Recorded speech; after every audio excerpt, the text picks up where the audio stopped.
Friends welcome to exam update. तो जो first 18 जून की फर्स्ट शिफ्ट के एग्ज़ाम था वहाँ पे मैं लेके आ गया हूँ। तो क्वेश्चन थोड़े लेट मिले हैं, लेकिन जो भी क्वेश्चन है यहाँ पे शेयर किए गए स्टूडेंट के साथ वही यहाँ पे लेके आया हूँ। तो फर्स्ट क्वेश्चन यहाँ पे देख लेते हैं।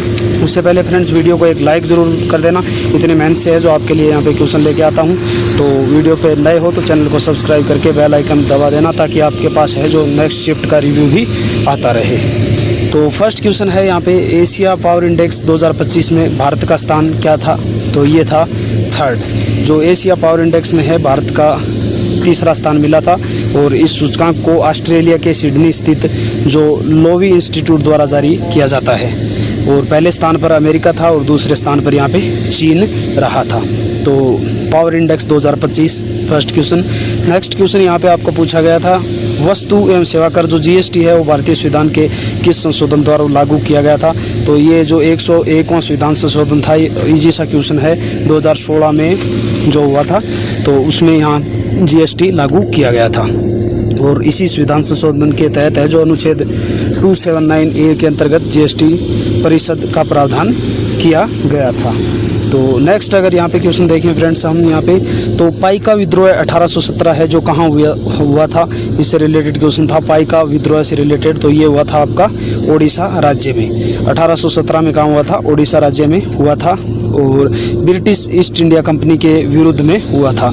और इसका नेतृत्व अगर पूछ लिया जाए किसने किया था, तो ये किया था बख्शी जगबंधु ने इसका नेतृत्व किया था। नेक्स्ट यहाँ पे फ्रेंड्स था, दाग और चेहरा प्रथा किस दिल्ली सुल्तान ने शुरू की थी? दाग और चेहरा प्रथा तो ये की थी अलाउद्दीन खिलजी ने। अलाउद्दीन खिलजी ने है जो दाग प्रणाली में घोड़ों पर सरकारी निशाना लगाया जाता था, जबकि चेहरा प्रणाली में सैनिकों का शारीरिक विवरण दर्ज किया जाता था। तो ये दाग और चेहरा प्रणाली दोनों अलग अलग थी, लेकिन जो शुरू की थी वो किसने की थी? अलाउद्दीन खिलजी ने शुरू की थी। यहाँ पे नेक्स्ट क्वेश्चन यहाँ पे पूछा गया है फ्रेंड्स, सबसे प्राचीन वेद यहाँ पे कौन सा था? तो सबसे प्राचीन वेद है वो ऋग्वेद है। इंपॉर्टेंट यहाँ पे इजी सा क्वेश्चन ये पूछा गया है। और ऋग्वेद चारों वेदों में सबसे प्राचीन माना जाता है, जिसमें क्या है 10 मंडल है और 1028 सूक्त है। इससे पहले फ्रेंड्स अगर आप भी सेकंड शिफ्ट का अगर एग्ज़ाम दे के वीडियो देख रहे हो, तो जो भी आपके क्वेश्चन याद है वो कमेंट बॉक्स के माध्यम से शेयर जरूर करना। या अगर फर्स्ट शिफ्ट का भी कोई स्टूडेंट जो वीडियो यहाँ पे देख रहा है, और कुछ क्वेश्चन हो सकता है कि त्रुटि हो सकती है क्वेश्चन में, जैसे किसी ने शेयर किया हो, उसके शेयर करने में मतलब उसको याद गलत रह गए हो, या मैंने यहाँ पे कुछ गलत टाइप कर दिया हो, तो ज़रूर आप है जो कमेंट के माध्यम से बता सकते हो। अगर आपको भी कुछ क्वेश्चन यहाँ पे याद है तो ज़रूर यहाँ पे शेयर करना। नेक्स्ट यहाँ पे क्वेश्चन था, संतूर वाद्य यंत्र के प्रसिद्ध संगीतकार कौन है? तो संतूर वाद्य यंत्र है उसके प्रसिद्ध संगीतकार कौन है? पंडित शिव कुमार शर्मा। और पंडित शिव कुमार शर्मा ने है जो संतूर को भारतीय शास्त्रीय संगीत में विशेष पहचान दिलाई है। और इनका जन्म है जो जम्मू कश्मीर में हुआ था। नेक्स्ट क्वेश्चन यहाँ पे, विधान परिषद के सभापति का चुनाव कौन करता है? कल यहाँ पे शायद विधानसभा का पूछा गया है, आज विधान परिषद का यहाँ पे शेयर किया है। तो विधान परिषद के जो सदस्य है वही अपने बीच में से विधान परिषद के सभापति का चुनाव यहाँ पे करते हैं। और भारतीय संविधान के अनुच्छेद 182 के अनुसार है जो विधान परिषद के सदस्य अपने बीच से सभापति और उपसभापति का चुनाव करते हैं। तो एक चीज़ यहाँ पे फ्रेंड्स, जैसे लोकसभा का पूछ लिया है, लोकसभा का पूछ लिया, विधानसभा का पूछ लिया, विधान परिषद का भी पूछ लिया, तो अभी राज्यसभा का अभी तक पूछा नहीं गया। तो राज्यसभा का भी आप एक बार देख के जाना है और कमेंट करना है कि राज्यसभा का जो अध्यक्ष होता है वो कैसे चुना जाता है। अगर आपके याद है तो कमेंट यहाँ पे जरूर करना। नेक्स्ट यहाँ पे फ्रेंड्स नेक्स्ट है, भारत की पहली व्यापक राष्ट्रीय आतंकवाद विरोधी नीति रूपरेखा का नाम क्या है?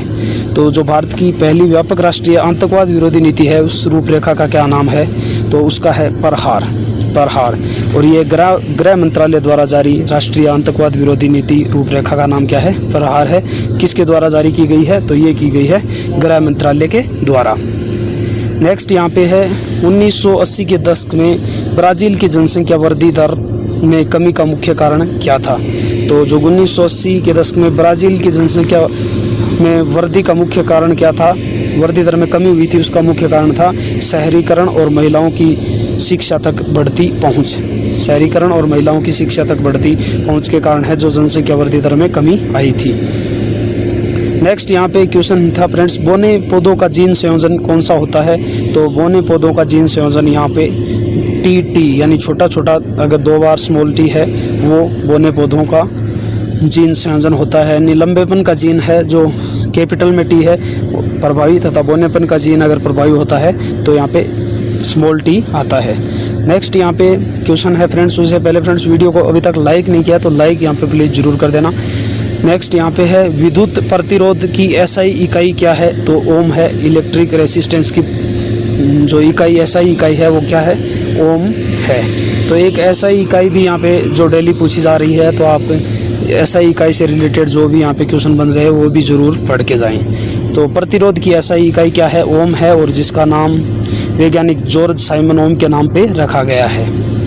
नेक्स्ट क्वेश्चन यहाँ पे, विंडो में फाइल एक्सप्लोरर खोलने का शॉर्टकट क्या है। विंडो में अगर फाइल एक्सप्लोरर खोलते हैं तो उसका शॉर्टकट की क्या है, तो विंडो प्लस ई है, विंडो प्लस ई है। और इस शॉर्टकट से हम फाइल एक्सप्लोरर है जो तुरंत खुल जाता है। अब एक कमांड देने के लिए शॉर्टकट की क्या है, तो विंडो प्लस आर है। ये भी आपको ध्यान रखना है क्योंकि शॉर्टकट की भी पूछी जा रही है। तो आप जो भी शॉर्टकट की या इंपॉर्टेंट शॉर्टकट की है वो पढ़ लेना, जैसे कंट्रोल प्लस सी है, कंट्रोल प्लस वी है, कंट्रोल प्लस जेड है, ये आप ज़रूर जो पढ़ लेना कुछ। नेक्स्ट है यहाँ पे, भारत में मेट्रो रेल परियोजनाओं के नियोजन और विकास के लिए कौन सा मंत्रालय जिम्मेदार है, तो ये है आपका ministry of housing and urban affairs. जो मेट्रो रेल परियोजना है उसके नियोजन के और विकास के लिए जिम्मेदार है ministry of housing and urban affairs. और मुख्य रूप से यही मंत्रालय है जो इसकी देखरेख करता है, जबकि रेल मंत्रालय है वो तकनीकी और सुरक्षा संबंधी भूमिका यहाँ पे निभाता है। नेक्स्ट क्वेश्चन है यहाँ पे फ्रेंड्स, एंटासिड पेट की एसिडिटी से राहत कैसे देता है, तो जो अतिरिक्त पेट के अम्ल होते हैं जैसे HCl को उदासीन और न्यूट्रलाइज कर देता है, इससे है क्या कर देता है, एसिडिटी से राहत वो देता है। एंटासिड का पूछा गया है, तो एंटासिड है वो क्या कर देता है, जो पेट के अतिरिक्त अम्ल होता है उसको न्यूट्रलाइज कर देता है। नेक्स्ट यहाँ पे क्वेश्चन था, संयुक्त राष्ट्र महासभा की अध्यक्ष एनालेना बेयरबॉक किस देश से है। एनालेना बेयरबॉक है वो किस देश से है, तो ये है जर्मनी की। एनालेना बेयरबॉक है वो जर्मनी की है, और जर्मनी की प्रमुख ये राजनेता है और जर्मनी की विदेश मंत्री भी रह चुकी है। नेक्स्ट क्वेश्चन, ऋग्वेद मुख्य रूप से किससे संबंधित है, ये शायद वो क्वेश्चन रिपीट हो गया है, उन दोनों में से एक ही क्वेश्चन आया है, या तो ऋग्वेद जो पुराना वेद पूछा गया है या ऋग्वेद का ये क्वेश्चन पूछा गया है। तो ऋग्वेद मुख्य रूप से किससे संबंधित है, तो ये है देवताओं की स्तुति और प्रार्थनाओं से संबंधित है, और ऋग्वेद में है जो अग्नि, इंद्र, सोम आदि देवताओं की स्तुति वाले सूक्त संकलित है। नेक्स्ट यहाँ पे प्रश्न है फ्रेंड्स, इलेक्ट्रॉनों की हानि है जो लॉस ऑफ इलेक्ट्रॉन्स किस प्रक्रिया में होती है, तो ऑक्सीकरण में होती है। ऑक्सीकरण होता है उसमें क्या होता है, इलेक्ट्रॉन का लॉस हो जाता है। तो नेक्स्ट यहाँ पे कुछ क्वेश्चन है जो मतलब कंप्लीट यहाँ पे नहीं है, लेकिन जैसे मोदी से संबंधित सांस्कृतिक पुस्तक यहाँ पे पूछा गया था। भारतीय शास्त्रीय संगीत के प्रकार कुछ यहाँ पे पूछे गए थे। हड़प्पा सभ्यता की सड़क व्यवस्था से रिलेटेड भी यहाँ पे क्वेश्चन था। Indian water layer authority of India से रिलेटेड है, और मैसूर विद्रोह से रिलेटेड भी यहाँ पे क्वेश्चन पूछा गया है। तो अगर आप भी एग्जाम दे के आए हो तो इसमें कोई दिक्कत नहीं है। अगर आपको आधा भी क्वेश्चन याद है, कुछ भी क्वेश्चन का टॉपिक भी याद है, तो आप कमेंट यहाँ पे जरूर कर सकते हो। और वीडियो अच्छा लगा तो वीडियो को प्लीज़ लाइक यहाँ पे जरूर करना। तो मिलते हैं नेक्स्ट वीडियो में, तब तक के लिए अगर चैनल पे नए हो तो चैनल को सब्सक्राइब यहाँ पे जरूर कर लेना। कुछ क्वेश्चन ये जैसे 6ठी अनुसूची से और क्विक एक्सेस कंप्यूटर के रिलेटेड और ग्लोबलाइजेशन से रिलेटेड यहाँ पे क्वेश्चन है जो पूछे गए हैं।